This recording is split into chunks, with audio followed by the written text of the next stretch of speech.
મુખ્યમંત્રી ભૂપેન્દ્રભાઈ પટેલના જન્મદિવસ નિમિત્તે શુભેચ્છાઓ મળી રહી છે તેમને સચ્ચિદાનંદ સંપ્રદાયના મહંત ત્રિકમદાસજી મહારાજે શુભકામના પાઠવી મુખ્યમંત્રીના દીર્ઘાયુષ્ય અને ઉત્તમ સ્વાસ્થ્ય માટે પ્રાર્થના કરી જન કલ્યાણના કાર્યોમાં વધુ સફળતા મળે તેવી પણ કામના કરી સમગ્ર ગુજરાતના સુખ શાંતિ અને સમૃદ્ધિ માટે પ્રાર્થના કરી મુખ્યમંત્રીને સફળ નેતૃત્વ માટે અભિનંદન સાથે શુભેચ્છા તેમણે પાઠવી છે।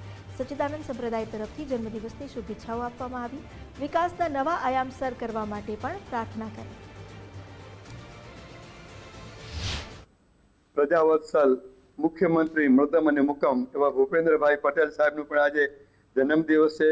તો આપના ચેનલના માધ્યમથી એક સંત તરીકે સંપ્રદાયના વડા તરીકે મહંત તરીકે એવા આપણા માનનીય મુખ્યમંત્રી શ્રી ભૂપેન્દ્રભાઈ પટેલ સાહેબને પણ જન્મદિવસની ખૂબ ખૂબ ખૂબ ખૂબ શુભકામનાઓ પાઠવું છું। શુભકામનાઓ એમનું આયુષ્ય તંદુરસ્ત રહે અને આ જ રીતના સમગ્ર ગુજરાતની અને ગુજરાત ઉપરની સર્વની સેવા કરતા રહે એ ભગવાન પાસે પ્રાર્થના। ખૂબ ખૂબ શુભેચ્છાઓ જન્મદિવસની ભૂપેન્દ્રભાઈને।